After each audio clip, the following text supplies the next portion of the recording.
Shalom semuanya, baik kalau Bapak Ibu itu senang sekali dengan sebuah judul khotbah. Saya ingin menyampaikan dengan tema resolusi untuk tahun 2025, yaitu Anda tidak pernah berjalan sendiri. You never walk alone.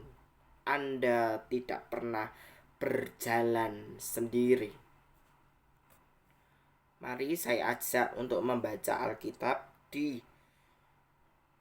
Kitab Yosua pasal yang pertama ayat yang kelima sampai yang kesembilan. Dikatakan bahwa seorang pun tidak akan dapat bertahan menghadapi engkau seumur hidup. Seperti aku menyertai Musa, demikianlah juga aku menyertai engkau. Aku tidak membiarkan engkau dan tidak akan meninggalkan engkau.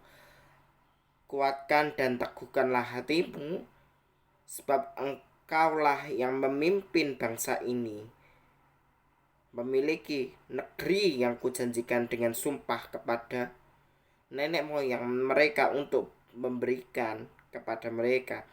Hanya kuatkan dan teguhkanlah hatimu dengan sungguh-sungguh, bertindaklah hati-hati sesuai dengan seluruh hukum yang telah kuperintahkan kepadamu oleh hambaku Musa. Janganlah menyimpan ke kanan atau ke kiri, supaya engkau beruntung kemanapun engkau pergi. Janganlah lupakan memperkatakan kitab Taurat ini, tetapi renungkanlah itu siang dan malam, supaya engkau dapat bertindak hati-hati sesuai dengan segala apa yang tertulis di dalamnya, dan sebab dengan demikian perjalanan hidupmu akan berhasil dan beruntung. Bukankah telah kuperintahkan kepadamu, hanya kuatkan dan teguhkanlah hatimu, jangan kecut dan tawar hati, sebab Tuhan Allahmu menyertai engkau kemanapun engkau pergi. Lalu kita baca lagi di Ulangan pasal yang ke-31 ayat 6 dan ayat yang ke-8. Dikatakan bahwa kuatkan dan teguhkanlah hatimu, jangan takut, jangan gemetar karena mereka. Sebab Tuhan Allahmu, dialah yang berjalan menyertai engkau. Dia tidak akan membiarkan engkau dan tidak meninggalkan engkau. Sebab Tuhan, dia sendiri berjalan di depanmu. Dia sendiri menyertai engkau. Dia tidak membiarkan engkau. Dia tidak membiarkan engkau, tidak meninggalkan engkau. Jangan takut dan janganlah patah hati. Konteks ini mengajarkan kita dalam memasuki tahun yang baru 2025. Kita ingin bahwa kita tidak pernah berjalan sendiri. Kita meminta pertolongan Tuhan menyertai hidup kita sampai selamanya. Dan Tuhan sudah berjanji. Dan ketahuilah, aku menyertai kamu senantiasa sampai pada akhir zaman. Dia berjanji menyertai kehidupan kita sampai pada kesudahan zaman. Dan sampai masa tuamu, aku juga menggendong kamu. Kita boleh memikirkan yang baik untuk ke depan. Tidak apa-apa, tetapi percayalah bahwa kuasa tangan Tuhanlah, penyertaan tangan Tuhanlah yang menyertai kehidupan kita. Jadi kita tidak perlu khawatir untuk berjalan sendirian.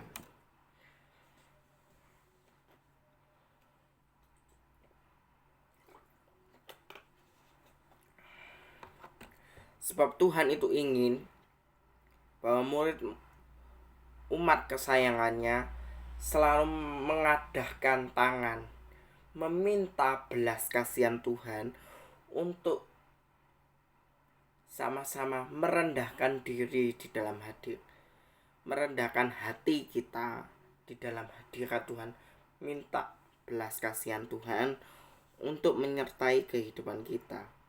Makanya Alkitab ini benar loh saudara ya. sampai diulang 3 sampai 4 kali loh ya. Hanya kuatkan dan teguhkanlah hatimu.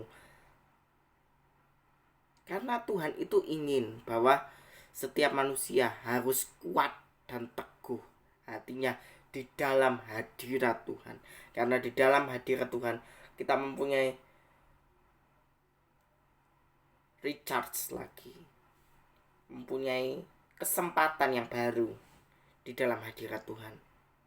Memang sih kesempatan itu hanya 1 kali, cuman kita kadang nakal sebagai manusia itu rodok-rodok beling, dablek.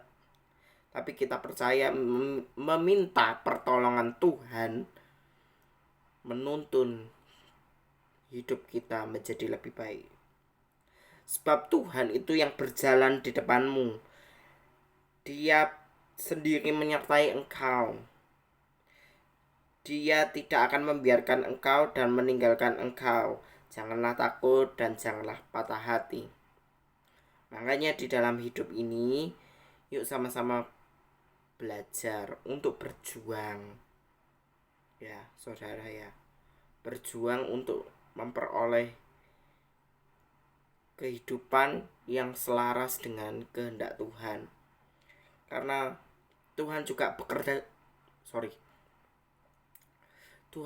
bekerja di belakang layar mendatangkan kebaikan. Kita boleh memikirkan keadaan kita di tahun 2025 nanti. Tetapi itu semua sudah ada di tangan Tuhan. Kita jalani saja prosesnya. Kita lihat nanti progresnya Tuhan mau membawa kita sampai di titik yang mana. Sungguhan saudara, dengan kesungguhan hati, kerendahan hati, meminta pertolongan Tuhan agar kita mengerti maksud dan tujuan Tuhan atas hidup kita. Seperti Yosua itu memimpin bangsa Israel.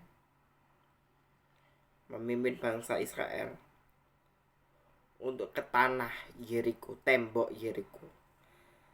Waktu itu sangkakala itu sampai 7 kali, dan hari yang ke-7 tembok Yeriko itu runtuh total dan masuk orang Israel masuk ke tembok Yeriko pada hari yang terakhir, hari yang ke-7. Ketika itu nyanyian kemenangan Yosua beserta bangsa Israel. Yuk belajar dari kehidupan para tokoh Alkitab ini supaya hidup kita dituntun oleh kebenaran firman Tuhan di setiap waktunya. Karena Tuhan tidak akan membiarkan umatnya itu sendiri. Dia harus menyertai. Tuhan yang menyertai kehidupan kita. Makanya yuk baca lagi. Justru ayat yang penting saudara, di ayat yang ke-8 dari Yosua pasal pertama. Janganlah lupa engkau memperkatakan kitab Taurat ini. Kitab Taurat ini maksudnya kebenaran firman Tuhan. Tetapi renungkanlah itu siang dan malam. Renungkanlah firman Tuhan di setiap waktu. Apa yang Tuhan tanamkan dalam hati kita, rema apa yang Tuhan tetapkan dalam hidup kita, ya itulah loh hati kita, loh batu hati kita yang mau disirami terus oleh kebenaran firman Tuhan. Maka menjalani hidup ini tidak akan berjalan sendiri, karena ada tangan Tuhan yang selalu mau menyertai kehidupan kita, dan Dia berjanji menyertai kehidupan kita senantiasa sampai pada akhir zaman. Supaya engkau bertindak hati-hati sesuai dengan segala yang tertulis di dalamnya. Tuhan itu ingin bahwa manusia itu mencapai goalnya, standarnya Tuhan. Goal. Memang sih kita manusia mempunyai capaian-capaian, goals di dalam setiap kehidupan kita. Tetapi kita harus tetap berjuang untuk mendapatkan goals itu. Ya, apa caranya? Gimana caranya? Ya, kita lakukan dengan sebaik-baiknya. Mintalah hikmat, tuntunan Roh Kudus untuk kita senantiasa mengerti maksudnya Tuhan di dalam setiap aspek kehidupan kita. Dan memasuki tahun 2025, kita tidak boleh takut. Kita tidak boleh takut. Karena kita tidak pernah berjalan sendiri. Ada Tuhan yang selalu menyertai kehidupan kita. Percayalah itu, saudara. Sehingga hidup kita ini menjadi hidup yang bermanfaat. Bertindak hati-hati sesuai apa yang telah tertulis di dalamnya. Sebab dengan demikian perjalanan hidupmu akan berhasil dan beruntung. Kita itu ingin bagaimana sih perjalanan hidupmu akan berhasil dan beruntung? Yaitu kuncinya mau taat kepada kebenaran firman Tuhan sebagai pedoman hidupmu.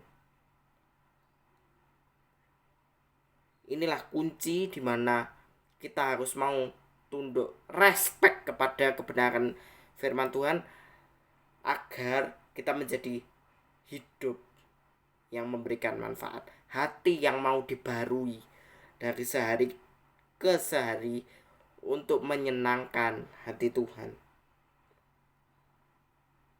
Memang sih kita kepengen hidupnya berhasil dan beruntung ketika kita mau taat. Ketika kita mau taat kepada kebenaran firman Tuhan, maka hidupmu akan berjalan sesuai dengan tuntunan Roh Kudus dan hikmat dari Tuhan, agar hidupmu menjadi hidup yang memancarkan hati yang positif. Hati yang positif supaya nama Tuhan dapat dipermuliakan di setiap aspek, setiap sektor di dalam kehidupan kita, supaya hidup ini menjadi hidup yang bermanfaat. Amin. Tuhan memberkati.